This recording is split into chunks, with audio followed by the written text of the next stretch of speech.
আল্লাহ বলেন, ও পয়গম্বর,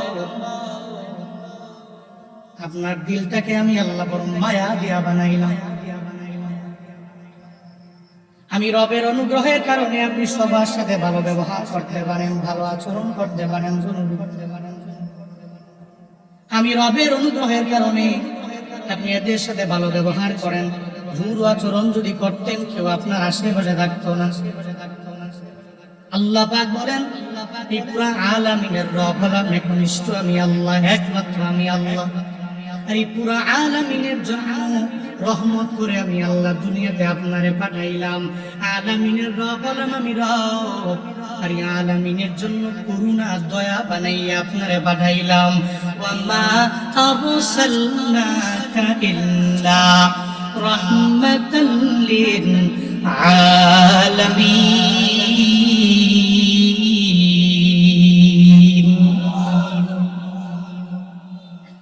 আমি রব আপনারে আলামিনের জন্য রহমত করে পাঠাইলাম। আলামিনের রব হলাম আমি আল্লাহ, এটার জন্য করুণা হিসাবে পাঠাইলাম আপনাকে। আল্লাহ যে জানায়া দিলেন আপনি আলামিনের জন্য রহমত, কি পরিমাণে দয়া জানেন বান্দা। আল্লাহ পাক নবীরে বলেন নাই নবী আপনি আলামিনের জন্য দয়ালু। আল্লাহ পাক নবীকে বলেন নাই ও পয়গম্বর আপনি আলামিনের জন্য মায়াবান। আল্লাহ পাক নবীরে বলেন নাই নবী গো আপনাকে আলামিনের জন্য দয়াশীল বানাই আমি আল্লাহ পাঠাইলাম, করুণাকারী বানাইয়া দুনিয়াতে পাঠাইলাম। বরং আল্লাহ বললেন এই পুরা জগতের জন্য দয়া বানাইয়া আমি আল্লাহ পাঠাইলাম, রহমত বানাইয়া পাঠাইলাম। বান্দারে সমাজে দেখবেন কত ব্যক্তি আছে একজনের আর একজনের প্রতি দয়া করে, একজনের সমাজের সেবা করে, তখন তারে কি বলা হয়? বলে ব্যক্তির মতো সমাজ সেবক এলাকার মধ্যে কেউ নাই। দেখবেন মাইকের মধ্যেও বলে বিশিষ্ট সমাজ সেবক সমকে এখন বক্তব্য দিয়ে দিবে। কেন সমাজ সেবক বলে?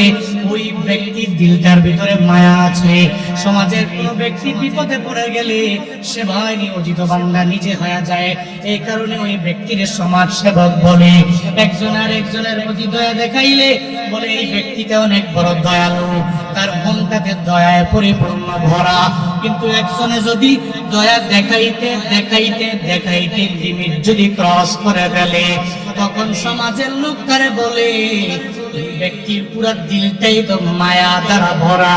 সমাজের লোক তারে বলে এই পুরা সত্তাটাই হলো মায়া দ্বারা ভরা। তখন দেখবেন বলে এই ব্যক্তির পুরা বডিটাই দয়া দ্বারা ভরা। তার কলিজার ভিতরে মায়ার কোনো শেষ নাই, তার মনের মধ্যে দয়ার কোনো শেষ নাই। আল্লাহ পাক জানায়া দেয় ও পয়গম্বর আমি হলাম আলামিনের জন্য রব, আর এই আলামিনের জন্য আপনারে আমি দয়াবান বানাই নাই, মায়াবান বানাই নাই। মায়ার কোনো একটা অংশ আমি আল্লাহ আপনারে দিলাম না, দয়ার কোনো একটা অংশ আমি আল্লাহ আপনারে দেই নাই। বরং আলামিনের পুরা দয়া বানাইয়া আমি রব আপনারে দুনিয়াতে পাঠালাম। আল্লাহ পাক বলেন আপনার দিলটারে আমি আল্লাহ মায়া বানালাম, এটা আমি আপনার প্রতি অনুগ্রহ করলাম, যার কারণে আপনি সবার সাথে ভালো ব্যবহার করেন, রূঢ় আচরণ করেন না। আর আপনার ব্যবহারে সব সাহাবায়ে কেরামেরা সব মানুষেরা এত পরিমাণে মুগ্ধ হয়ে গেল, এরা এত পরিমাণে মুগ্ধ হয়ে গেল। হযরত ওমরে ফারুক আযমের দিকে একটু তাকায়া দেখেন না, যে ওমরে ফারুক রাহমাতুল লিল আলামিনের গর্দান নেওয়ার জন্য রওনা। ওই গর্দান নিবে দূরের কথা, নবীর হাতে কালিমা পড়ে এত দামি মুসলমান হয়ে গেল। বলে দুনিয়াতে যারা জান্নাতের সার্টিফিকেট পেয়ে গেছে 10 জন আশারে মুবাশশারা, এদের মধ্যে 2 নম্বরে হযরত ওমর ফারুক রাদিয়াল্লাহু আনহুর নাম। শুধু তাই না রে বাবা, নবী ওমর ফারুকের ব্যাপারে জানা গেলেন লাউ কানা নাবিয়্যুন বাদি লাকানা ওমর, আমার পরে যদি নবী হতো তাহলে আমার ওমর আমার পরে নবী হতো। যে ওমর নবীর গর্দানের জন্য রওনা, ওই ওমর ফারুক নবীর হাতে কালিমা পড়ে মুসলমান হয়ে তো পরিমাণে দামি হয়ে গেল। আবু জাহাল, উতবা, সাইবা, মুগিরারা দিনের বেলা কয় ওই মুহাম্মদ ভালো না, ওই মুহাম্মদের দলে তোরা যাবি না, ওই মুহাম্মদের ধর্ম মানবি না। সবাই এক একজনে আর একজনের বলি। আবার আবু জাহাল কয়, এই উতবা, ওই মুহাম্মদ তিলাওয়াত করে শুনবার জন্য যাবি না। উতবা সাহেবা মুগিরারে বলে, নিজেরা একজনে আর একজনের বলে মুহাম্মদের তিলাওয়াত শোনা যাবে না। কিন্তু একটা পর্যায়ে কেমন হয়ে গেল, রাতের বেলা আবু জাহাল নবীর তিলাওয়াত শোনার জন্য লাইনে দাঁড়ায় গেল। উতবাও যায় গোপনে গোপনে নবীর তিলাওয়াত শুনে, সাহেবাও যাইয়া নবীর গোপনে গোপনে তিলাওয়াত শুনে, মুগিরাও যাইয়া নবীর তিলাওয়াত গোপনে গোপনে শুনে। আসার সময় একজনের একজনের সাথে ধাক্কা লাগার পরে আবু জাহালকে উতবা তোরে না মানা করলাম, উতবা কয় সাহেবা তোরেও না মানা করলাম, সাহেবা কয় মুগিরা তোরেও না মানা করলাম। এবার একজনে আর একজনের ঠেলাঠেলি দেয়। নবীর তিলাওয়াত দিনের বেলা বলে শোনা যাবে না, রাতের বেলা তিলাওয়াত শোনার জন্য ব্যাকুল হয়ে যায়। মূলত রে বাবা, কেমন নবী আমার জাননি। নবীর পেছনে হয়তো অনেক ব্যক্তি অনেক কথা বলে, কিন্তু এই নবীর সামনে যখন আসে রে, নবীর দিলটা এত পরিমাণে আল্লাহ মায়া দিয়া দিছে, ওই মায়ার কাছে সব দুর্বল হয়ে যায়। আর যখন আবু জাহাল বলে কার দরবারে যাবা, বলেন মুহাম্মদের দরবারে যাবা, ও তো একটা পাগল হয়ে গেছে, নাউযুবিল্লাহ। তো এরপরে মানুষ কয় তুমি এত বারণ করে লাভ নাই, এরপরেও ওনার সামনে একটু দরবারে যাওয়া লাগবে। সেই ব্যক্তিগুলোকে আবু জাহাল বলে নবীর দরবারে যাইস না, ওখানে গেলে তুই নিজেও পাগল হয়ে যাবি। ওই যে ব্যক্তিরে বারবার বলে, ওই ব্যক্তিও ঘাট ঠেলে নবীর দরবারে যাওয়ার পরে নবীর চেহারা মুবারক এত সুন্দর, নবীর কণ্ঠ মুবারক এত সুন্দর, নবীর দিলটা এত মায়া হওয়ার কারণে নবীর হাতে কালিমা পড়ে মুসলমান হয়ে যায়। আল্লাহ পাক বলেন, ও পয়গম্বর, আপনার দিলকে আমি আল্লাহ এত পরিমাণে মায়া বানালাম, যার কারণে আপনার আশেপাশের লোকের কোনো অভাব নেই। এই দিলটাতে মায়ার কারণে এক একজন আপনার জন্য জীবন পর্যন্ত দিয়ে দিল। মায়া না হইলে বান্দার না। এক একজন কি পরিমাণ নবীর প্রেমে পাগল হয়ে গেল, মায়ার কারণেই তো হয়ে গেল। হযরত বিলাল রাদিয়াল্লাহু আনহুর দিকে তাকাইলে তো মনে হয় হযরত বিলাল নবীর জন্য কত পরিমাণে পাগল হয়ে গেল। এই যে হজের মৌসুম গেল না, ভাই মদিনায় মসজিদে নববীর এক পাশে কর্নারে দাঁড়াইয়া এক কালো ব্যক্তির চোখের পানির এক ফটো ভাইরাল হয়েছে। এমন কেউ নাই ফেসবুক চালায় যে ব্যক্তির চেহারাটা দেখলো না।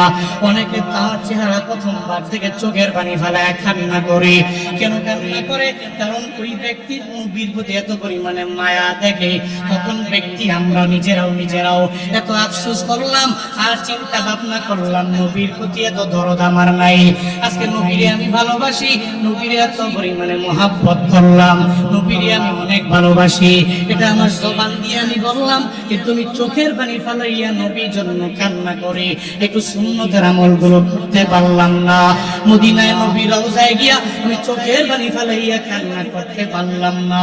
আমার এত অপরাধী বড় মনে হয়ে যায়। ওই যে কালো ব্যক্তিটা চোখের পানি ফালাইয়া নবীর জন্য কান্না করে, ও মনে মনে ভাবে রে কালো।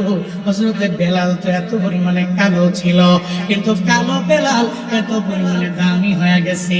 আর সে মুআল্লায় হাঁটার আওয়াজ শোনা যায়। নবী কয় কার হাঁটার আওয়াজ? বলে নবী গো, এটা আপনার ফেরেশতার হাঁটার আওয়াজ না, এটা হলো আপনার সাহাবী মসজিদে নববীর মুয়াজ্জিন হযরত বেলালের হাঁটার আওয়াজ। ওই বেলাল এত পরিমাণে দামি হয়ে গেল। কেন দামি হইল? নবীর জন্য জীবন পর্যন্ত দেওয়ার জন্য পাগল করা হয়ে গেল। উমাইয়া প্রথমে মাইরা ফেলবো বলে মাইরা ফেলতে পারো, এরপর আহাত ছাড়বো না। এরপর নবীর এত পরিমাণে ভালোবাসলো। নবীর এক সাহাবী ছিল আব্দুল্লাহ জুলবাদাইন। ইসলাম ধর্ম গ্রহণ করার পরে তার নাম, কিন্তু ইসলাম ধর্ম গ্রহণ করার পূর্বে ওই সাহাবীর নাম ছিল আব্দুল উজ্জা, মানে উজ্জার গোলাম। আব্দুল উজ্জা ছোটবেলায় যখন মা দুনিয়া থেকে বিদায় নিয়ে চলে গেল, ছোটবেলায় যখন মা বিদায় নিল, একটা ছোট্ট মানুষ তো মায়ের আদর ছাড়া চলতে পারে না, মা ছাড়া কিচ্ছু বোঝে না। ডানে গেল মায়ের চায়, বামে গেল মায়ের খুঁজে, সামনে গেল মা কোথায় আছে মারে মা বলে ডাক দেয়, পেছনে গেল মারে বারবার মা বলে ডাক দেয়। আমার আত্মীয় স্বজনের ভিতরে একটা ছোট্ট বেবি আছে, ওর সর্বাবস্থায় দিনে না হইলেও 100 বার মায়ের ডাক দেয়, খালি বারবার বারবার বারবার মা মা বলে। একটা ছোট্ট মানুষ মা ছাড়া কিচ্ছু বোঝে না, খাবারের বেলায় মা, ওয়াশরুমে যাওয়ার বেলায় মা। ওই ছোট্ট মানুষটা যদি ওই ছোটবেলায় মা যদি হারায় ফেলে, মা হারায় ফেললে আর দুনিয়াতে আপন কেউ নাই। আমগো গ্রামে বলে রে, মা যদি হারায় যায় তো বাবা তো তালুই হয়ে যায়। তখন বাবা এত কদর করে না, এত স্নেহ করে না, এত মায়া করে না। ছোটবেলায় আব্দুল উজ্জার মা দুনিয়া থেকে বিদায় নিয়ে চলে গেল। মা চলে যাওয়ার পরে বাবা আরেকটা বিয়া করে ঘরের মধ্যে বউ নিয়ে আসলো। ঘরের মধ্যে সৎ মা যখন চলে আসলো, মনে রাখবারে বাবারা, সৎ মা তো কশিন গেল আপন মায়ের মতো হবে, হবে কশিন গেল অসম্ভব। আপন মা তো আপন মা, সৎ মা তো সৎ মা, আপন মা তো আপন মা। আব্দুল উজ্জার ঘরের মধ্যে যখন বাবা বিয়া করে আরেকটা মা নিয়ে আসলো, সত্যি হোক ওই মায়ের আদর তো পায়, মায়ের আদর তো পায়। ঘরে আছে বাবা আর মা, বাবাও তো আগের মতো স্নেহ করে না, মায়া করে না। ফেসবুকে দেখলাম এক ছেলে, বাড়ি হচ্ছে সাতকানিয়া লোহাগাড়া, ওই ছেলে ফেসবুকে লেখছে আমাদের খুব পরিচিত, আমরা সাতকানিয়া লোহাগাড়ায় গেলে এমন কোনো প্রোগ্রাম নাই যে প্রোগ্রামে সে অ্যাটেন্ড করবে না, সব প্রোগ্রামে যাবে। ভদ্র ছেলে, ওই ছেলের মা মারা গেছে আজ থেকে 8 মাস পূর্বে। তো মা মারা যাওয়ার পরে প্রচুর কান্নাকাটি, ফেসবুকে শেয়ার দিয়ে একটাই মা সারা বাঁচি নাই, সে কত কথা মনের দুঃখগুলো এখন তো অনেকেই ফেসবুকেই লেখে। যদিও আমি দোষের বলছি না, অনেকেই লেখে, প্রায় সময় ভালো ভালো ব্যক্তিরাও ফেসবুকে এখন লেখালেখি করে নিজের দুঃখের বিষয়গুলো করে শেয়ার করে, অনলাইন ভিত্তিক শেয়ার। ওই ব্যক্তি শেয়ার করছে, গত 1 মাস আগে দেখলাম লেখছে, আমার বাবা আমার এত পর হবে আমি জীবনে বুঝিনি। স্যার ফোন দিয়ে আমি বললাম খবর কি, ফেসবুকে এই পোস্ট কেন? আমি শেষ, আমার মা দিন থেকে মারা গেছে, এর পরের দিন থেকে আমার বাবা আমার স্নেহ করে না, আমার মায়া করে না। বিয়ে করে ফেলছে 2 মাসের ভিতরে, নিয়ে আসছে অলরেডি ঘরের মধ্যে আরেকটা আমার সৎ মা। আমার সাথে আমি তো ছেলে, একটা স্নেহ, একটা মায়া 100 ভাগের 2 ভাগ মনে করে।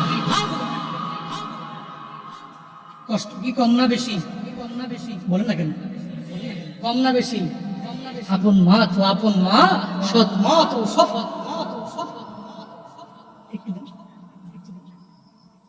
আব্দুল উজ্জার ঘরের মধ্যে সৎ। কয়েকদিন পরে বাবা দুনিয়া থেকে বিদায় নিয়ে চলে গেল। এবার বাবাও দুনিয়ায় নাই, মাও দুনিয়ায় নাই, দুইজনে বিদায় নিয়ে নিল। এই পর্যায়ে আছে সৎমা। সৎমা তো কামাই করাই না, খাওয়াইতে পারবে না। আস্তে আস্তে তো আব্দুল উজ্জা দিন ডে বাই ডে যখন বড় হতে থাকলো, সৎমা তার দইরে নিয়ে তার চাচার ঘরে নিয়ে গেল।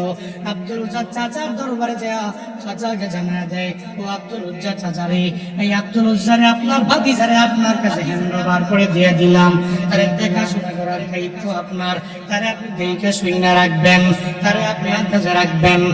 যত কাজ আছে পরিবারের সব কাজগুলো আপনি করাবেন, আপনার কথা অনুযায়ী সে চলবে। তাকে শুধু খাবারের বেলায় একটু খাবার দিলে আব্দুল উজ্জার হয়ে যাবে। সৎমা আব্দুল উজ্জারের চাচার কাছে হ্যান্ডওভার করে চলে গেল। দিন যায় রাত যায়, আব্দুল উজ্জার মনের মধ্যে মদিনার নবীর প্রেম একটু করে ধারণ করতে থাকে।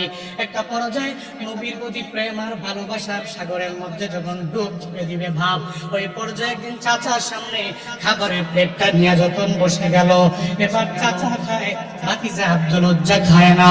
চাচা একবার ভাতিজারে তুমি কেন খাও না, কি তোমার হয়ে গেল?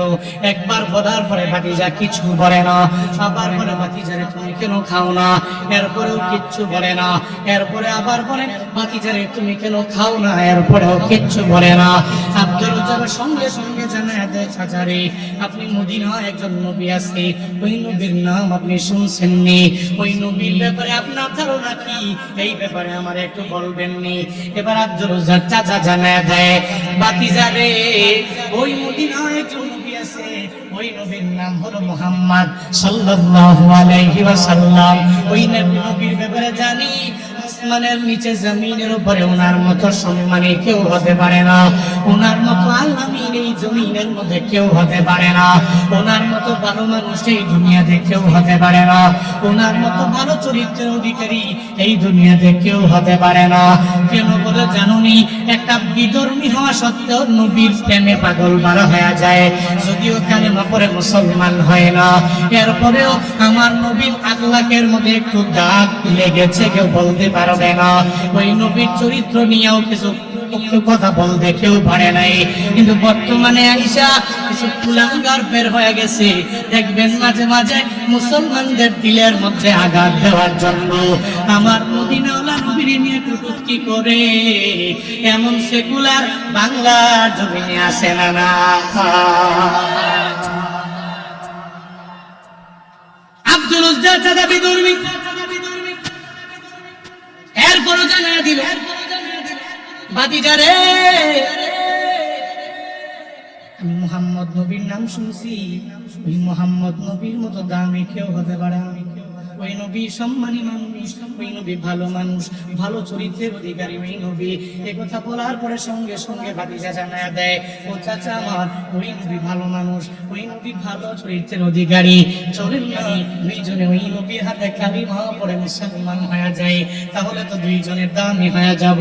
চাচাই কয়, ভাতিজারে ওই ভালো হতে পারে, কিন্তু আমাদের ধর্মের উনি কেউ না, আমি কালিমা পড়ে পশ্চিম গেলেও মুসলমান হতে রাজি হব না। চাচাই ভাতিজা জানায় দিল, না না, আমার শেষ কথা এটা, বিকশিন গেলেও কালিমা পড়তে রাজি হব না, আমি মুসলমান হতে পারি না। তখন চাচা ভাতিজারে এই কথা জানায় দেয়, ভাতিজা কয়, চাচারে আপনি কালিমা পড়লে পড়তে পারেন না, পড়লে নাই, কিন্তু এই নবীর প্রতি মায়া আমার অন্তরের মধ্যে এত পরিমাণে জাগ্রত হয়ে গেছে, চাচা আপনার সামনে আছে খাবারের পেট সামনে নিয়া আমি আল্লাহকে হাজির নাজির জেনে ওই নবীর হাতে কালেমা যায় পড়ব, তবে আপনার সামনে এখনই পড়ে নিলাম, লা ইলাহা ইল্লাল্লাহু মুহাম্মাদুর রাসূলুল্লাহ।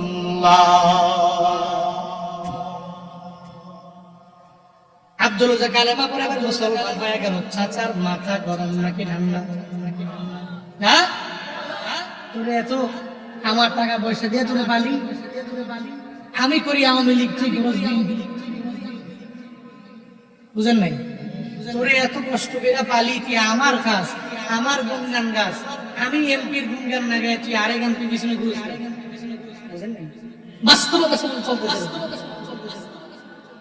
5 বছর থাকে এক মেম্বারের সাথে, ওই মেম্বারের সময় খারাপ হইলে চিনি না, ওটা হের গাছ। এর সমাজে কাজই এটা, কাজ কি করেন, কি চলেন কেমনে, ব্যবসা আছে চলেন কেমনে, চলি নেতাদের সাথে, চলি নেতাদের সাথে চলি, কেমনে চলে মাথায় ধরে। এই যে আপনারা যারা কাজ করেন, কাজ করে খেটে খান, আপনারাই তো বুঝেন বাজারে গেলে অবস্থা কি, দ্রব্যাদি কিনতে গেলে এক একজনের মাথা মুথা গরম হওয়ার অবস্থা।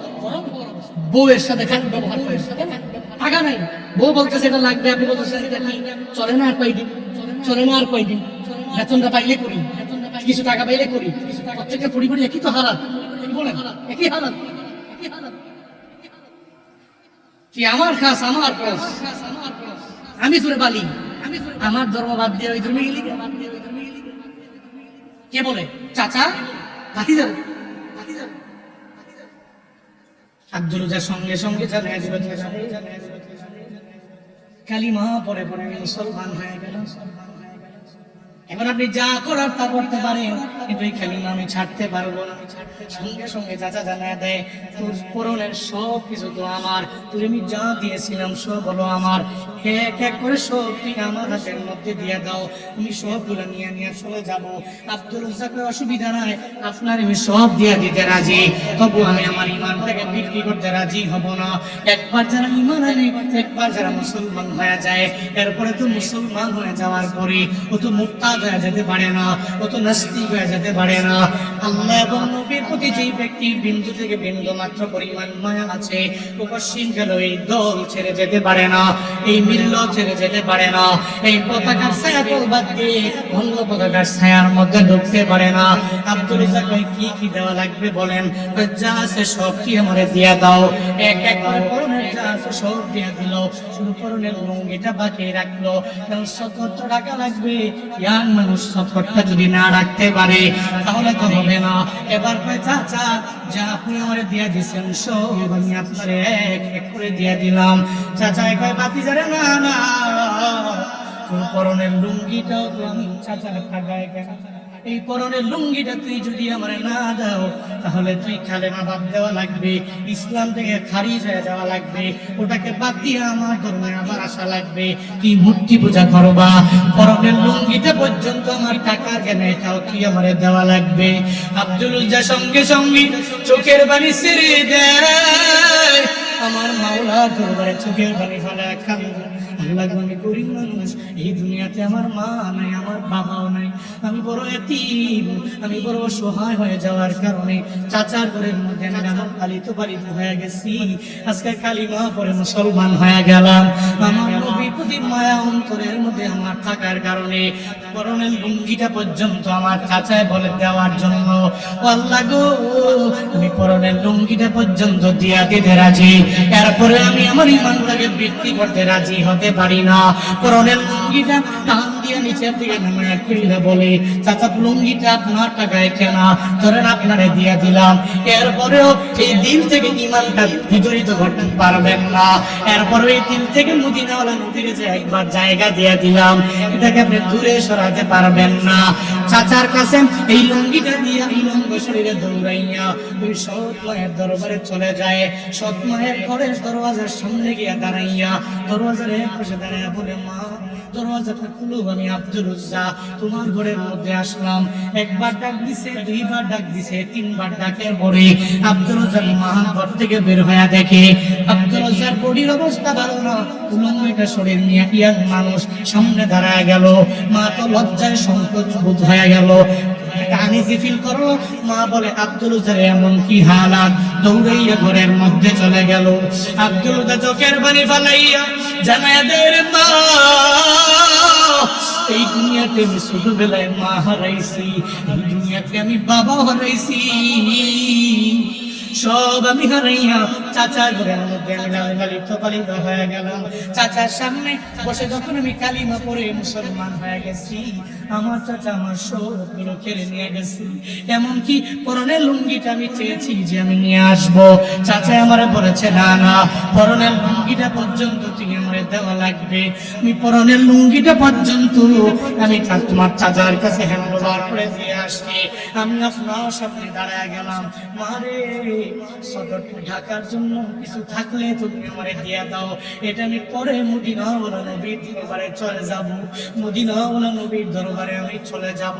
সঙ্গে সঙ্গে আব্দুল রাজ্জাক যখন মায়ের এই কথা বলে, সৎ মা তো গরিব মানুষ, আমার ঘরের মধ্যে কিচ্ছু নাই, যা তোমারে আমি দিব এটা দিয়ে তুমি সদর ঢাকতে পারবা কি পারবা না ওই ব্যাপারে আমারও ধারণা নাই। বলে যা আছে দাও, সদরটা ঢাইকা কোনোভাবে তোমাদের দরবার থেকে বিদায় নিয়া আমি মদিনাওয়ালা নবীর দরবারে গিয়ে হাজির হয়ে যাব। ওই পর্যায়ে মা একটা কম্বল আব্দুল রাজ্জাক দিল। আব্দুল রাজ্জাক দুইটা টুকরা করে সদরটাকে সুন্দর করে ঢাইকা মারে বলে, মারে বিদায় দাও, দেখা হবে না, বিদায় দাও রে মা, আমি চলে যাব মদিনাওয়ালা নবীর দরবারে। যদি কালেমা পড়ে মুসলমান হয়ে যেতে পারো ইন ফিউচারে, হয়তো আল্লাহর জান্নাতে দেখা হয়ে যেতে পারে। আর যদি কালেমা পড়ে মুসলমান না হও, আর তোমার সাথে আমার দেখা হবে না। সবার কাছ থেকে বিদায় হইয়া আব্দুল রাজ্জাক যায় রে, মদিনাওয়ালা নবীর দরবারে যাবে, আল্লাহকে সে পাগল বেশে দৌড়ায়। কেন দৌড়ায়? মদিনাওয়ালা নবীর সাক্ষাতের জন্য দৌড়ায়। নবীর কথা যারা শুনছে অনেকে চোখের পানি ফালায়া ফালায়া কান্দে রে। কেন জানোনি? নবীর কথা শুনলে চোখের পানি ধরে রাখতে পারে না। একেবারে নবীর প্রেম যার অন্তরের মধ্যে আছে রে, ওই ব্যক্তিকে দেখবেন চোখের পানি ফালায়া গোপনে গোপনে কান্দে। হুজুরের বয়ান যখন শুনে রাত গভীরে চোখের পানি ফালায়া ফালায়া কান্না করে আর গুনগুনে বলে, রে আল্লাহ, জীবনে একবার হলে উমরা করার জন্য তুমি তৌফিক দিও। গুনগুনে গুনগুনে বারবার বারবার বারবার কান্দে, আল্লাহ গো, জীবনে একবার হলেও আমার মদিনায় তুমি নিয়ে যাও, জীবনে একবার হলেও তুমি মক্কায় নিয়ে যাও। এই ময়দানে যারা আছেন, মক্কা মদিনায় যারা যেতে পারেন নাই, যারা যাইতে পেরেছেন, একবার যারা যায় তারা বিররণ যেতে চায়, মাত্র তান সে একবার গিয়া আত্মতৃপ্তি পায় না, ইতমিনানে কবুল হয় না, আত্মাটা প্রশান্ত হয় না। একবার গেলে দুইবার, দুইবার গেলে তিনবার, তিনবার গেলে চারবার, চারবার গেলে পাঁচবার, পাঁচবার গেলে 10 বার, বারবার বারবার যাইতে খালি মন চায়। এই ময়দানে কারা আছো? এই খোলা ময়দানের নিচে আমার মাওলারে দেখায়া দিবা। আল্লাহ গো, জীবনে আমি মক্কা মদিনায় যেতে পারি নাই। এই ময়দানে জুনায়েদ আল হাবিবের সাথে মাগরিবের পরে এশার নামাজকে সামনে রেখে আল্লাহ তোমার দরবারে আজই জানালাম, তুমি আমার জীবনে মক্কা মদিনায় একবার নিয়ে যেও। মক্কা মদিনায় কারা কারা যেতে চাও? দুইটা হাত তুলে আমার মাওলারে দেখায়া দাও। আল্লাহ গো, জীবনে একবার হলে ওই ব্যক্তিগুলোরে মক্কা মদিনায় তুমি নিয়ে যাও। নবীজি রওজায় সশরীরে সালাম দেওয়ার তৌফিক তুমি দিও। আল্লাহ গো, একটা ব্যক্তিকেও মদিনা মক্কা না দেখাইয়া মাইরো না, পড়ে না আমি। এগুলো মাঝে মাঝে গুনগুনে গুনগুনে বলবো। ছোটবেলায় আমার 5টা দোয়া ছিল, আমি প্রায় জায়গায় গেলে বলি। ছোটবেলায় আমার দোয়া ছিল 5 ওয়াক্ত নামাজের পরে মুনাজাতে 5টা দোয়া করতাম। এর মধ্যে একটা হলো, আল্লাহ, অতি অল্প সময়ের ভিতরে তুমি মক্কা মদিনায় নিয়েছে। নিছে বয়স আপনাদের চাইতে অনেক বেশি, বিষয়টা এমন নয়। এজন্য আমি অনেককে বলি, মক্কা মদিনায় যাওয়ার জন্য হলে একটু গোপনে গোপনে গোপনে গোপনে রবের দরবার থেকে চাই। পৃথিবীতে অনেক ধনীওয়ালা, টাকাওয়ালা, পৃথিবীর সমস্ত দেশগুলো জানছে, এমন কোন দেশ নাই যায় না, মাগার উমরা করার সময় হয় না, হজে যাওয়ার সময় সে পায় না। আছে না? নেই? আছে। আমার পরিচিত কয়েকজন আছে, এসকাল করতে করতে বিশেষ। কি ভাই জান না কেন? সময় তো পাইতেছি না। আরে সময় হয়ে যাবে, মক্কা মদিনায় চলেন। ওখানে গেলে ভালো লাগে, নবী রওজায় গিয়ে সশরীরে সালাম দিলে ভালো লাগে। এই জন্য এগুলোর জন্য নবীর দরবার থেকে কান্নাকাটি করে করে করে করে একটু কিছু চেয়ে এরপরে যাওয়া লাগবে। মাঝে মাঝে এগুলো চাইবেন, পারবেন তো ইনশাআল্লাহ? পারবেন তো ইনশাআল্লাহ? মনে বড় আশা ছিল যাব মদিনায়, মনে বড় আশা ছিল যাব মদিনায়, মনে বড়। সবাই সবাই সবাই সবাই সালাম আমি করব গিয়ে, সালাম আমি নবীর রওজায়,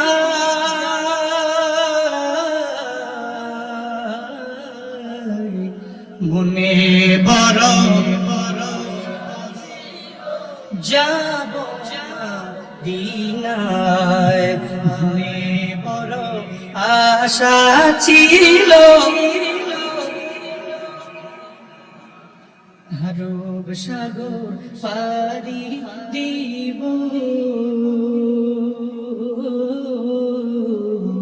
নাইকো আমার তরি পাখি নাই তুমরে যাব জানাতে করি, আরব সাগর পাড়ি দিব,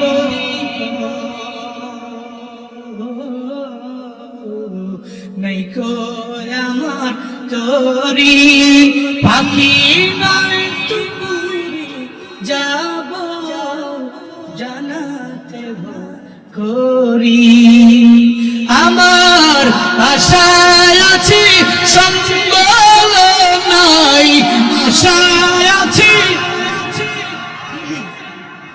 আশায় আছি করি কি উপায়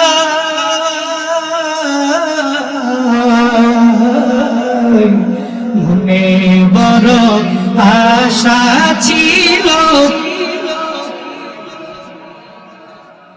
মনে বড়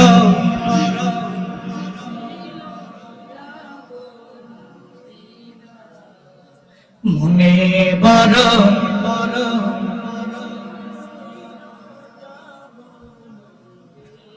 আল্লাহ জীবনে একবার হলেও প্রত্যেকটা ব্যক্তিকে মক্কা মদিনায় জিয়ারতের জন্য হলেও যাওয়ার তৌফিক দান করেন সকলেই পড়ি আমিন একটু জোরে পড়েন আমিন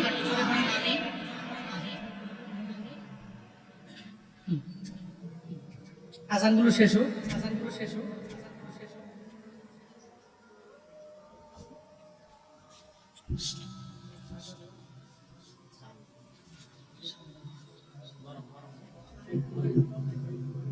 চলতে থাকবে না সময়টাই এমন চলতে থাকবে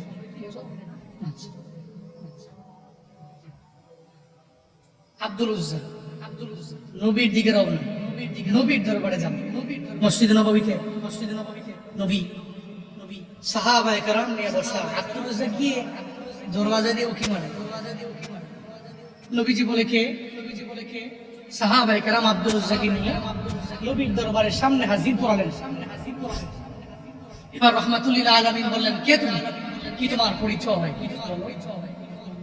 আব্দুল উজ্জার সঙ্গে সঙ্গে নবীর চেহারা মোবারক দেখে চোখের পানি ফেলায় কান্দে কেন কানবে না নবীর চেহারা মোবারক কত সুন্দর আম্মা জান আয়েশা সিদ্দিকা রাদিয়াল্লাহু আনহা বলেন সেলাই করতে যে সুইটা হারায় গেল ল্যাম্প নাই বাতি নাই কেমনে পাবো নবীজি তৎক্ষণাৎ ঢুকলেন নবীর চেহারা মোবারকের আলোতে আমি আমার সুইটা খুঁজে পেলাম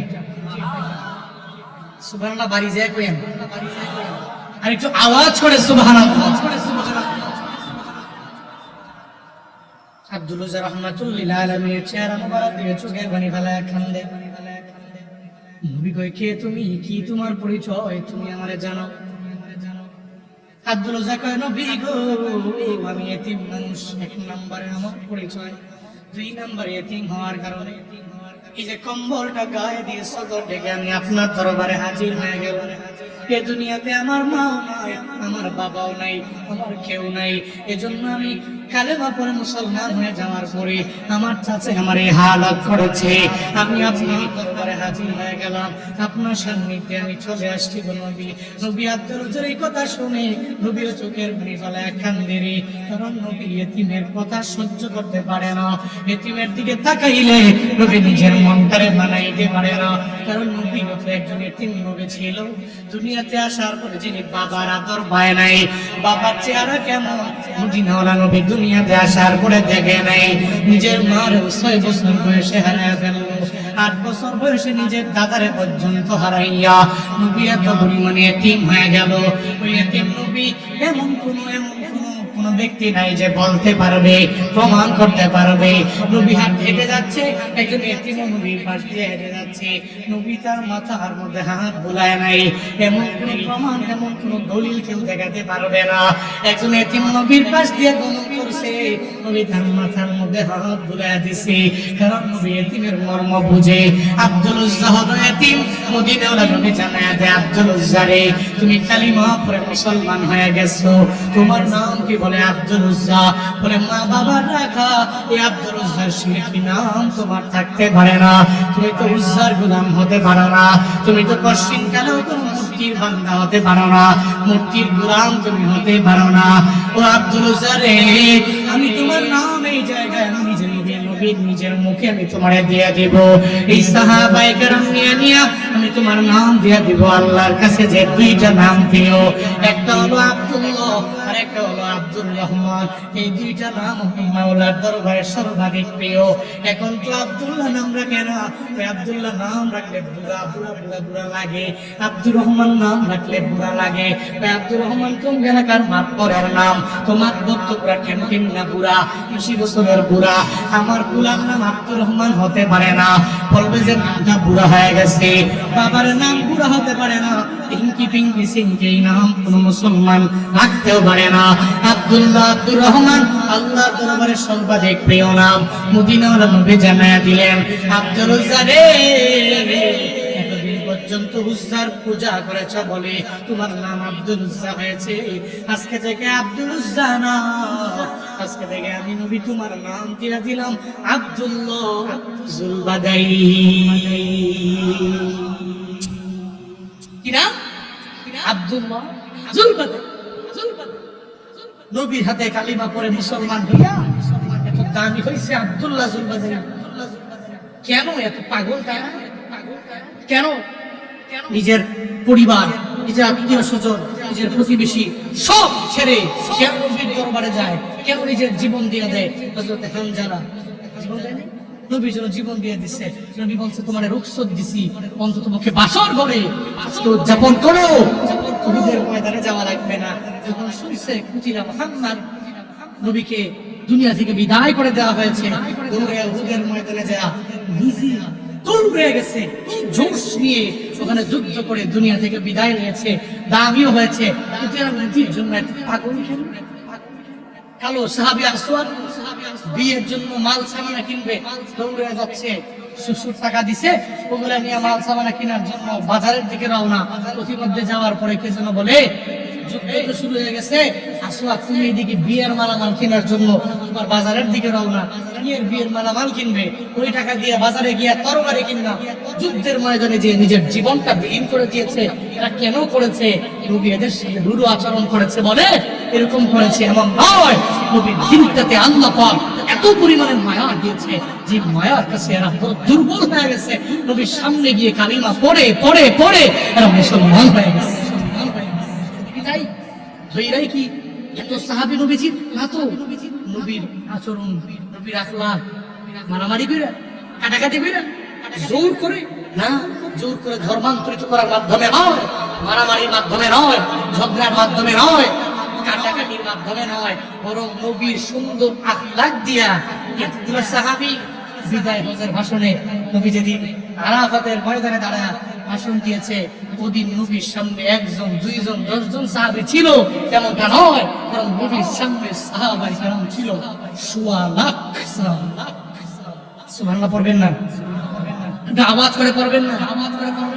এই জন্য তো বলি, আজও ওই নবীর আদর্শ বুকে লালন করে যদি কোনো মেম্বার চলতে পারে, ওই নবীর আদর্শ বুকে লালন করে যদি কোনো চেয়ারম্যান চলতে পারে, ওই নবীর আদর্শ বুকে লালন করে কোনো মেম্বার অফ পার্লামেন্ট যদি চলতে পারে, তাহলে টাকা দিয়ে ভোট ক্রয় করা লাগবে না। মানুষ ঢাকা থেকে, বিদেশ থেকে নিজের ভাড়া দিয়ে এসেও ভোট দিয়ে জয়যুক্ত করবে। চিন্তা এখন ঠিক কিনা? নবীর আদর্শ বুকে লালন করতে হবে। নবীর আদর্শ বুকে লালন করতে পারলেই তাহলে কামিয়াব হওয়া যাবে। এই জন্য আসুন না, নবীর আদর্শ বুকে লালন করি, নবীর ভালোবাসি, মহব্বত করি। ভালো কথা, ভালো ব্যাপার, আমরাও তো নবীর ভালোবাসি, মহব্বত করি, কিন্তু বাপ শুধু জবান দিয়ে মৌখিক ভাবে নবীর ভালোবাসি ভালোবাসি বলাই ভালোবাসা নয়, বরং নবীকে ভালোবাসতে হলে কার্যে পরিণত করতে হবে। ঈমানের মতো, ঈমান যেরকম ইকরার বিল লিসান, তাসদীক বিল জিনান, আমাল বিল আরকান। ঈমানের স্তর তো 3টা, খালি মৌখিক ভাবে বললাম হলো না। মৌখিক বলার পরে অন্তর লালন করতে হবে, অন্তরে গেঁথে ফেলতে হবে, 2টার পরে কার্যে পরিণত করতে হবে। আপনি যে বললেন আমানতু বিল্লাহ, আপনি আল্লাহর প্রত্যেকটা আইন মানছেন কিনা? আপনি যে বললেন ওয়া মালাইকাতিহি, আপনি মৌখিক ভাবে কইলেন না তো, আপনার অন্তর লালন করতে হবে। একটা হিন্দু তো বলে, মাঝে মাঝে দেখবেন অনেক হিন্দু, আপনি এরা বলছেন কিও তুমি কালেমা পড়ো তো, হ্যাঁ পড়ে ফেলছে লা ইলাহা ইল্লাল্লাহ মুহাম্মাদুর রাসূলুল্লাহ, এই কারণে মুসলমান। কথা বলেন নাকি মুসলমান? আমাদের চান্দিনার এমপির নাম কি? ডক্টর পান গোপাল দত্ত। ডক্টর পান গোপাল দত্ত মাহফিলে বয়ান করে, ওরে বয়ান কাকে বলে? ওয়াজ নসিহত সুন্দর করে একবারে ওমর ফারুকের জামানার সমস্ত কথাবার্তা, ওনার যে ঘটনাগুলো আছে, কিসসাগুলো আছে, ওগুলো সুন্দর করে বলে। এমনকি কালেমাও কতবার জবান দিয়ে বের করছে, নিজে তার বলছে, বহুত বলছে। এই কারণে করে মুসলমান কথা বলো না কেন? এই কারণে মুসলমান। শুধু মুখ দিয়ে বললে তো হয় না, অন্তর লালন করতে হবে। এজন্য অন্তর লালন করেন, এমনকি মহব্বত নবীর করেন, ভালোবাসেন।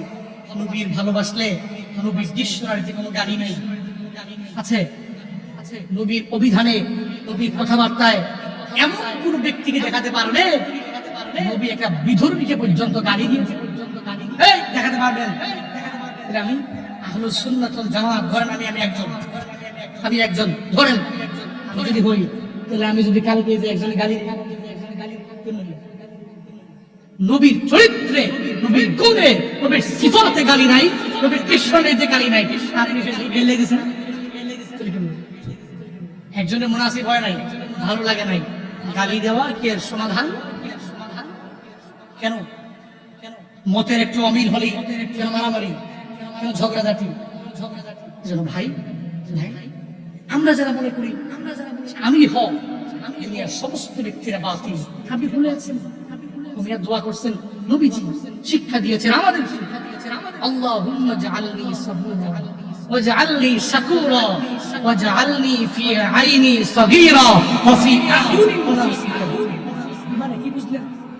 আল্লাহুম্মা জাআলনি সাবুরা, হে আল্লাহ আপনি আমাকে ধৈর্যশীল বানান, ওয়াজআলনি শাকুরা, আল্লাহ গো আপনি আমাকে কৃতজ্ঞ বানান। কৃতজ্ঞ বানাবেন না, ওয়াজআলনি ফি আইনি সাগীরা, আমার চোখে আপনি আমার ছোট বানান, আমার চোখে আমার ছোট বানান, ওয়া ফি আ'য়ুনিন নাসি কাবীরা, এই মানুষগুলোর চোখে আপনি আমারে বড় বানান। এই দোয়া করেন, ঘুমাই দোয়া বাদ দিয়া এক কইতাছে বাইক ফোলায়া, আমি তো জান্নাতি, আমার দলই তো হোক, পৃথিবীর সমস্ত কিছু বাতিল, তাহলে আমি একা, আমি হোক, আমি সেই।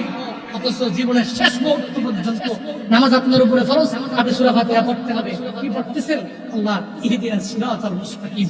এখনো জানি না কোন পথে আছি, আল্লাহ গো সঠিক পথে আছি কি নাই জানি না, তুমি আমার সরল সঠিক পথ দেখাও। নামাজে বললেন একটা, নামাজ থেকে বের হয়ে বিরোধিতা করলেন।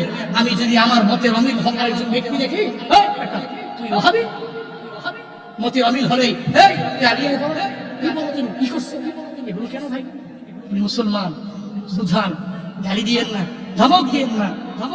মুসলিম মান সালিমান মুসলিমুনা বিল লিসানি ওয়া ইয়াদি, নিজেকে ওই মুসলিম বানান যে মুসলিমের হাত এবং জবান থেকে আরেক মুসলমান নিরাপদ থাকবে। আল্লাহ পাক রব্বুল আলামিন সবাইকে আমাদের হাত এবং জবান দিয়ে আরেকটা ব্যক্তি খেদমত করা, গালি দিয়ে, হাত দিয়ে মারামারি করে, এগুলি করে মুসলমানের হাত থেকে নিজেকে দূরে সরানোর থেকে আল্লাহ আমাদেরকে হেফাজত করেন। সকলেই পড়ি আমিন। একটু জোরে পড়েন আমিন, একটু আওয়াজ করে পড়েন আমিন। আজকে থেকে নবীরে ভালোবাসবো, নবীর আদর্শ নবী লালন করার মাধ্যমে পারবো তো ইনশাআল্লাহ।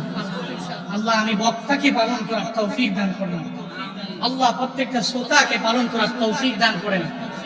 আপনাদের তাহাজ্জুদে এই গুনাহগারকে দোয়ায় শামিল করবেন, পারবেন তো ইনশাআল্লাহ। আপনাদের দোয়ায়, ফরজ নামাজের দোয়ায় দোয়া করবেন, আমিও দোয়া করি। আমরা সবাই দোয়ার দিকে ভিখারি, দোয়ার দিকে মুহতাজ। আর দোয়া মুখুল ইবাদাত, এটা দিন, লা ইয়াহুদ্দু তাকবীর ইল্লা দোয়া। এজন্য আমি সব অবস্থায় আপনাদের কাছে দোয়ার ভিখারি, দোয়ার মুহতাজ। একটু মন খুলে, প্রাণ খুলে দোয়া করবেন। আপনাদের দোয়া নিয়ে অনেক দূর পর্যন্ত অগ্রগামী হব। আল্লাহ পাক আজকে এই মাহফিল কবুল করেন। আত্তাকওয়া মানব কল্যাণ পরিষদ, মাশাআল্লাহ সুন্দর নাম, মানব কল্যাণ পরিষদ। মানুষের কল্যাণে পরিষদ, মানুষের কল্যাণে নিয়োজিত, সমাজ সেবার কাজে নিয়োজিত। আমি দোয়া করি আল্লাহ এই সংগঠনকে, হিলফুল ফুজুল নবীর হাতে হাতে সংগঠন, ওই সংগঠনের মতো করে আল্লাহ কবুল করেন। আল্লাহ এই সংগঠনের, হিলফুল ফুজুলের সংগঠনের যে সমস্ত সাথী ছিল, আল্লাহ এদের সাথে প্রত্যেককে একসাথে জান্নাতে থাকার তৌফিক দান করেন। আরো জোরে পড়েন আমিন।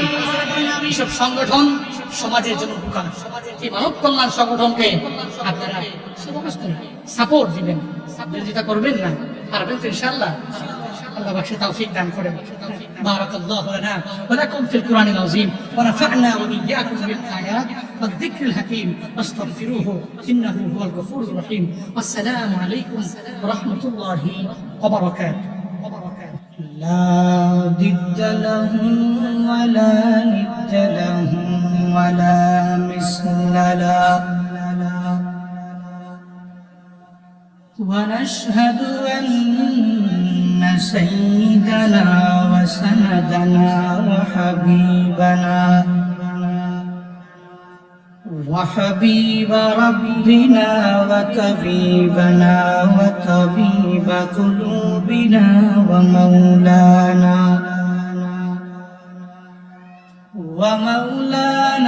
محمدا عبده ورسوله صلى الله تعالى عليه وعلى آله وأصحابه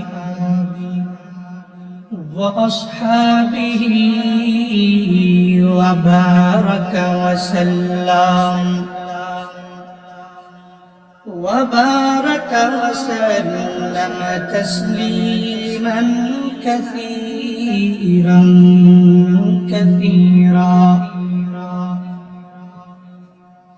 أرسله بالحق بشيرا ونذيرا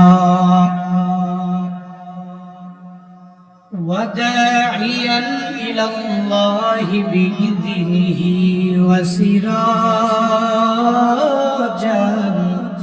منيرا.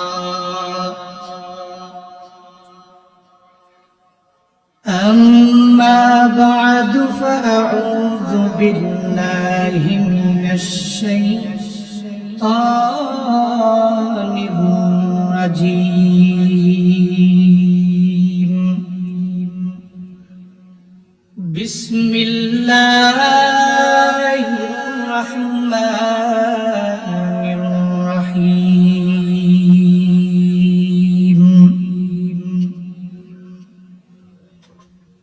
فبما رحمة من الله لنت لهم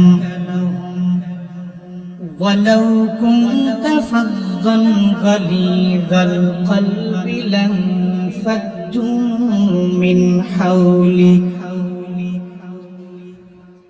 فاعف عنهم واستغفر لهم وشاورهم في الأمر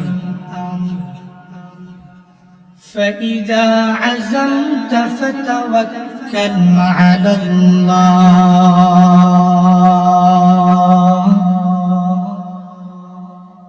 إن الله يحب المتوكلين.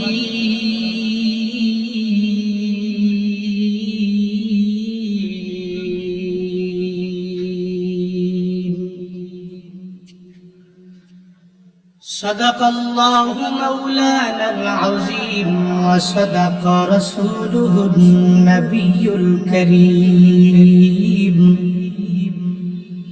ونحن على ذلك لمن الشاهدين والشاكرين والذاكرين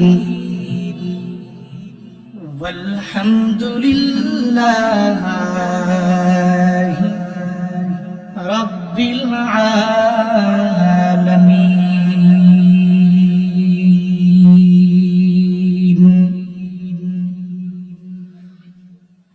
سبحانك لا علم لنا إلا ما علمتنا إنك أنت العليم الحكيم. رب اشرح لي صدري ويسر لي أمري واحلل عقدة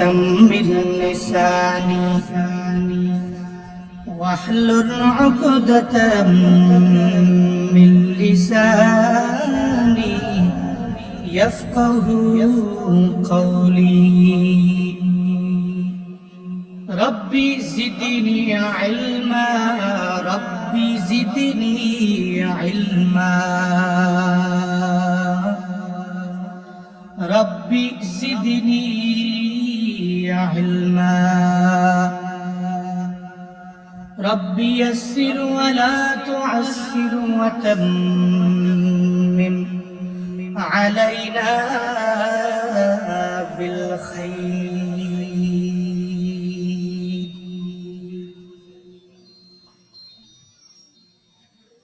कौनाइन का मुख्तार खुदा तुमको बनाया, कौनाइन का मुख्तार खुदा तुमको बनाया, उम्मत की निगाहबान खुदा तुमको बनाया, उम्मत की निगाहबान खुदा तुमको बनाया। या रब मेरे आँखों में समा जाए मदीना, या रब मेरे आँखों में समा जाए मदीना, मुद्दत से मेरे दिल में तमन्ना मदीना, मुद्दत से मेरे दिल में तमन्ना मदीना।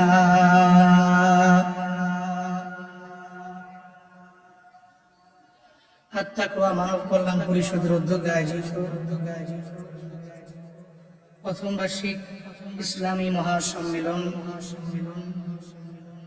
এর আজ 27শে জুন 2024 মুতাবাররাকে মজলিসে সম্মানিত প্রধান মেহমান, আন্তর্জাতিক খ্যাতি সম্পন্ন মুফাসসির কোরআন, বিশিষ্ট ইসলামী চিন্তাবিদ, ঐতিহ্যবাহী নাগাইশ দরবার শরীফের সম্মানিত পীর সাহিব হযরত মাওলানা মুশতাক ফয়জি দামাত বারাকাতুহুম, আজকের এই মাহফিলে আখিরি মুনাজাত পরিচালনা করবেন বিশিষ্ট ইসলামী চিন্তাবিদ, প্রখ্যাত মুফাসসির হযরত মাওলানা মুফতি মুহাম্মদ কামরুল হাসান সাহিব দামাত বারাকাতুহুম। আজকের এই মাহফিলে অনেকে কথা বলেছেন, সামনে কথা বলবেন আমন্ত্রিত বিভিন্ন এলাকার ওলামায়ে কেরাম, বিশেষ অতিথিবৃন্দ, সভাপতি, প্রধান অতিথি, সৌজন্যে একজন ব্যক্তির নাম রয়েছে, আরো অনেকেই আজকের এই মাহফিলের অতিথি। আজকের এই মাহফিল উলামায়ে কেরামের তত্ত্বাবধানেই চলছে, এটাই খুব ভালো লাগে। আমি আসলে খুব ক্লান্ত, গত 2-3 দিন আমি অসুস্থই ছিলাম, মূলত চাচ্ছিলাম না যে আমি আসবো, কিন্তু হযরত মাওলানা হারুন রশিদ জীবনপুরী, তারপরে যে আতাউল্লাহ বিন মুসলিম, মুফতি দিলওয়ার ভাই, এরা সত্যি এলাকার, আমি এলাকায় প্রায় সময় আসি, প্রোগ্রামের উদ্দেশ্যে না আসলেও ঘুরতে হলেও আসি, সে কারণেই আসতে হয়েছে, আসছি। যতক্ষণ বলবো, যতটুকু পারি বলবো। উলামায়ে কেরামের তত্ত্বাবধানে প্রথম বার্ষিক ইসলামী মহাসম্মেলন, আপনারাও দোয়া করবেন, আমিও দোয়া করি এই সংগঠন কবুল হোক। এই সংগঠন যাতে প্রতি বছর এই এলাকাবাসীকে এরকম সুন্দর একটি মজমা উপহার দিতে পারে, আল্লাহ সে তৌফিক তাদের প্রত্যেককে দান করেন, সকলেই পড়িয়া। শুরুতেই আমাকে একটু উচ্চ কণ্ঠে, উচ্চ আওয়াজে জবাব দিবেন, এই সুন্দর মজলিস পেয়ে আপনারা খুশি না বেজার? এত আজকে বললেন, খুশি না বেজার? একটু একটু খুশি না বেশি খুশি? আজকের এই মাহফিলের আয়োজন যারা করেছেন, আপনারা যারা এসেছেন, আল্লাহ প্রত্যেককে দুনিয়া আখিরাত উভয় জগতে কল্যাণকামীদের অন্তর্ভুক্ত বানিয়ে দেন, সকলেই পড়িয়া আমিন।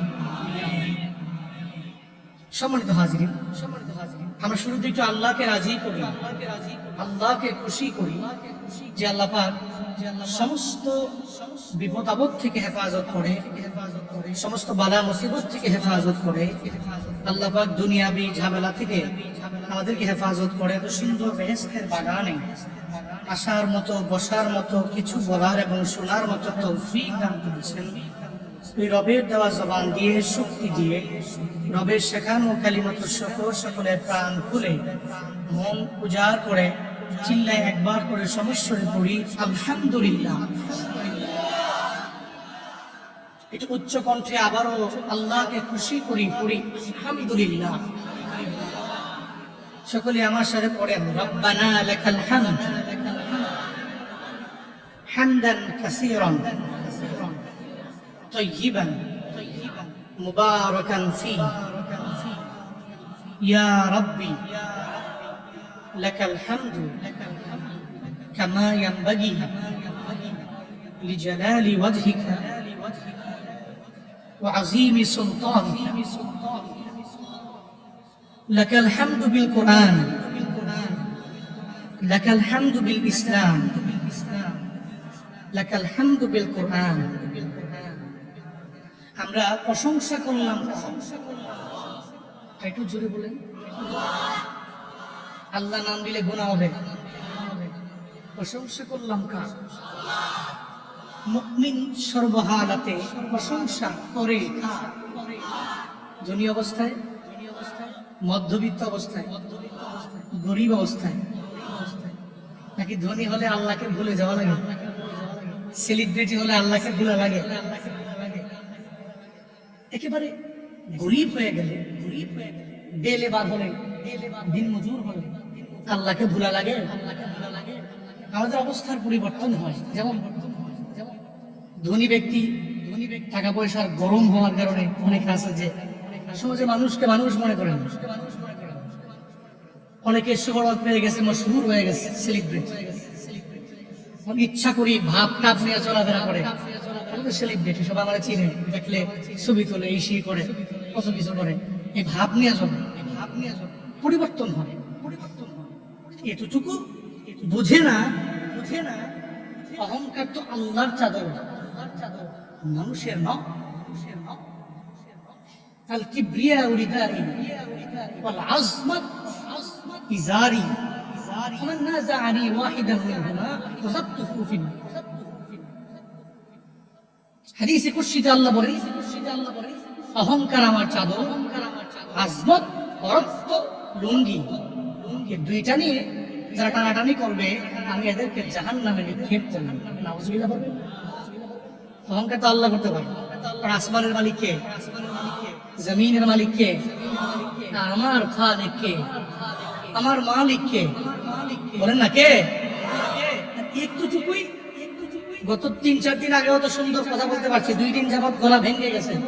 আমার বাবার কয়েকদিন আগে গলা ভাঙবে, কণ্ঠ অনেক সুন্দর, বাবার কণ্ঠ সুন্দর বলি 3 ভাইয়ের কণ্ঠ সুন্দর হয়েছে। বাবার সুন্দর আজান দিতে পারে, ওরে বাবা কি সুন্দর আজান দেন, যে কোনো ব্যক্তি মুগ্ধ হয়ে যাবে সে আজান শোনে। উনি গত 1-1.5 মাস যাবত কণ্ঠ ভাঙ্গা, অ্যালার্জির কারণে ডাক্তার বলছে এজমা হয়েছে, তো কথা বলতে কষ্ট হয়। আমি বললাম আগে যে আজান দিতেন, কি শক্তি দিয়ে আজান, এত হাই স্কেলে পারতেন, এখন যদি বলি যে একটু এরকম হাই স্কেলে আজান দেন পারবেন না। কোথায় সেই অহংকার, কোথায় সেই বড়াই? অহংকার আমার জন্য নয়, আজমত বরত্ব প্রকাশ আমার জন্য নয়, আল্লাহর জন্য। দুনিয়ার সমস্ত কিছু ফান সব ধ্বংস হয়ে যাবে, বাকি থাকবে কে? অহংকার করব না, হিংসা করব না, গীবত করব না। যতদিন দুনিয়াতে আছি চলবো, নিজের মতো করে চলবো, ইসলাম যেভাবে বলে মেনে মেনে চলবো। আরেকজনের নেতারাগানি, আরেকজনের গীবত শেখায়, আরেকজনের নিন্দা, অহংকার করা, আমি তো সব, হিংসা করা, আরে সে বড় হইতেছে আমি কেন পারছি না, এগুলো থেকে একটু বেঁচে থাকতে পারলেই আমরা কামিয়ে। আর এই সমস্ত জিনিসগুলো গ্রামের অঞ্চলে সমস্ত চা দোকানে চলে বেশি, এই কারণে আমি গ্রামের প্রোগ্রামে গেলে বলি না বেশি, অন্তত পক্ষে এগুলো বাদ দেন। অনেক ব্যক্তি আছে শহরে বাসা নিয়ে থাকে, আপনি কামাই করেন কত, আবার বাসা ভাড়া দেন কত, চলেন কেমন, এত দাম জিনিসপত্র, এত দাম, কেমনে চলেন? কেন আসছি জানেন? শুধুমাত্র গ্রামের কিছু ব্যক্তিদের কথাবার্তা সহ্য হয় না, এরা সর্বাবস্থায় খালি আমার পিছনেই লাগে। আমি চাই তাকে এড়িয়ে চলতে, সেখানে আমার উপরে এসে ঝগড়া লাগতে চায়। এই ভয়ে আমি গ্রাম ছেড়ে, যদি আমার ইনকাম নাই, কোন রকম টাকা পয়সা দিয়ে একটা ছোট্ট বাসা বাড়ি নিয়ে থাকি। কেন? শুধুমাত্র আপনার আমার বিপদের কারণে, আপনার আমার হিংসার কারণে। এই জন্য এগুলো করা যাবে, কাজে আসি তো ইনশাআল্লাহ। আল্লাহ বক্তা শ্রোতা উভয়কে সে তৌফিক দান করেন। একটু জোরে পড়ে না আমিন, একটু আওয়াজ করে পড়ে না আমিন। সম্মানিত হাজির, খুতবায় আমি একটি আয়াতে কারিমা তিলাওয়াত করেছি। আমাকে জীবন পরিষদ মেসেঞ্জারে বলছে নবীর ভালোবাসা নিয়ে একটু বয়ান করে লিখে দিচ্ছি। আমি দেখছি এই জন্য আমি খুতবায় এমন একটা আয়াত পড়েছি যে আয়াতে আল্লাহ পাক নবীর দিলটা কি পরিমাণ মায়ার ছিল। আপনি আর আমি আজকে কেমন? নবীরে ভালোবাসলাম ঠিকই, নবীর সমস্ত এই সিফতগুলো নিজের পক্ষে ধারণ করতে পারলাম না, তাহলে কতটুকু মুহাব্বতের লাইনে আমি অগ্রগামী হতে পারি না? এটাই কিছু বুঝাবো আপনাকে। আল্লাহ পাক নবীর ব্যাপারে আয়াতে বলেন, ফাবিমা রাহমাতিন মিনাল্লাহি লিনতা লাহুম ولو كنت فظا غليظ القلب لانفضوا من حولك فاعف عنهم واستغفر لهم وشاورهم في الأمر فإذا عزمت فتوكل على الله